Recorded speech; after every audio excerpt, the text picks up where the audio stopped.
Yung tungkol sa pagkatao ko. Yung totoo, Nay. Inampun mo lang ba ako? Anak, paano mo nalaman?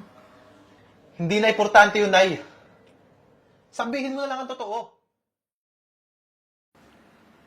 Ma, may gusto po sana kami sabihin sa'yo. Ano yon, anak? Magkakaroon na ba ako ng apo?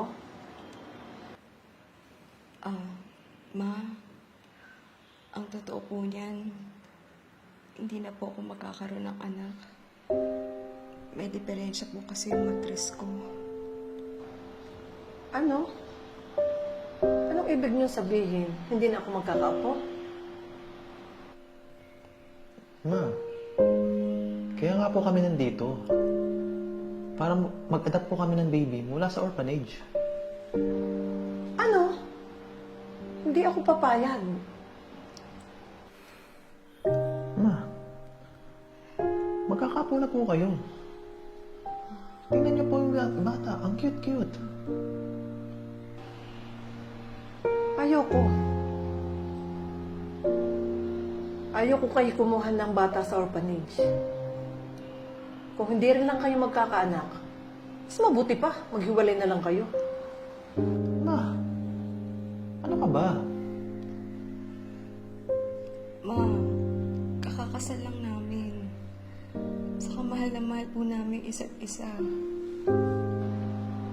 Ay nako, ayaw kong matulad kayo sa papa niyo.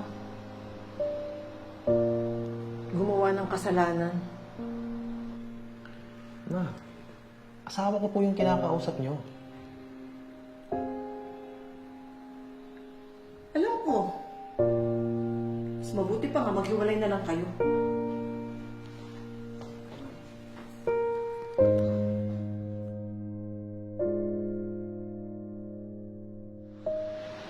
Han, huwag na lang kaya natin inuloy.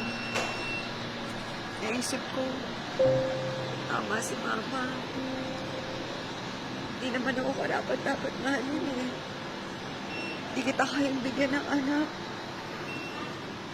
Han, wag mo nang isipin yun. Tayo naman ang importante, di ba? Tayo naman ang bubuo ng pamilyang to.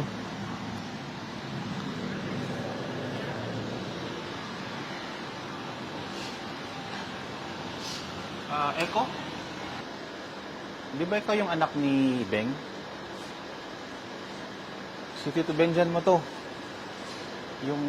Ako yung nag-aalaga sa'yo kung nasa orphanage ka pa. Pasensya na po kayo, ha? Pero, hindi ko po kayo natatandaan. Oo. Parang ang tagal na kasi nun eh. Hindi mo pala alam. Pero, ano pong ibig niyo sabihin? Mas maigi ang nanay mo na lang magsasabi sa'yo sa lahat ng katotohanan. Sabihin niyo na po. At least, nandito naman po tayo eh. Ikwento niyo po lahat. Ang nanay mo, gusto kasi magkaanak, kaya nag-ampon sila. Sa edad ko pang to, ngayon ko lang malalaman. Kaya mas maigi niyan, ang nanay mo na lang magpaliwanag sa lahat. Sige, mauna na ako. Mag-ingat kayo. Maraming salamat po. Mag-iingat din po kayo.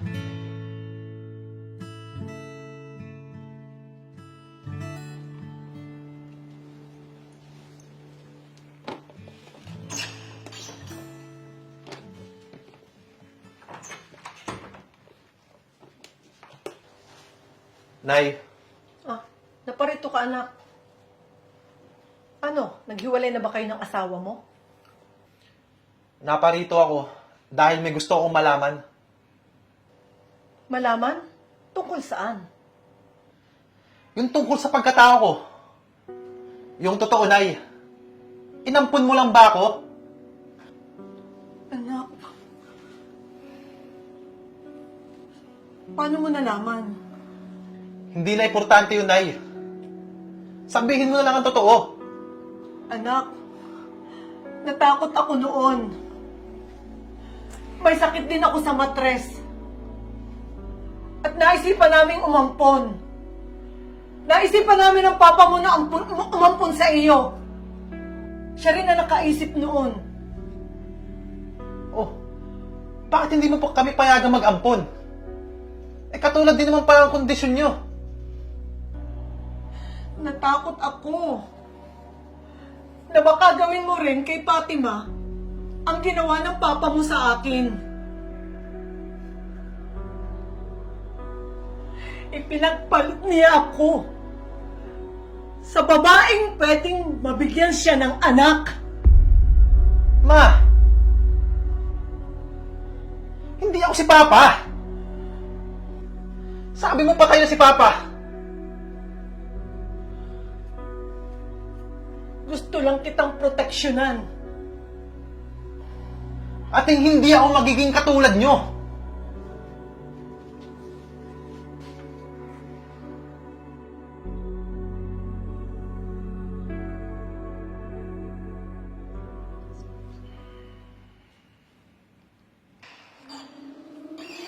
Oh. Anong ginagawa niya dito? Han, nag-usap na pala kami ni Mama. Nauna kasi siya umuwi dito eh. Anak, pasensya ka na ha.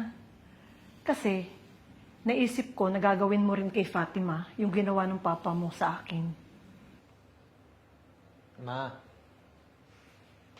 Mabuting ina nagpalaki sa akin. Kaya magiging mabuting anak din ako.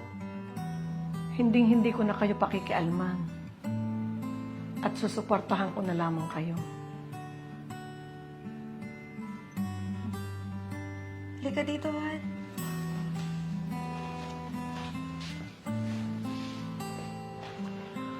Anak, mahal na mahal ko kayo. Ma. Pasensya na kayo sa akin, ma. At buong desisyon ninyo, susuportahan ko na lamang kayo. I'm really sorry.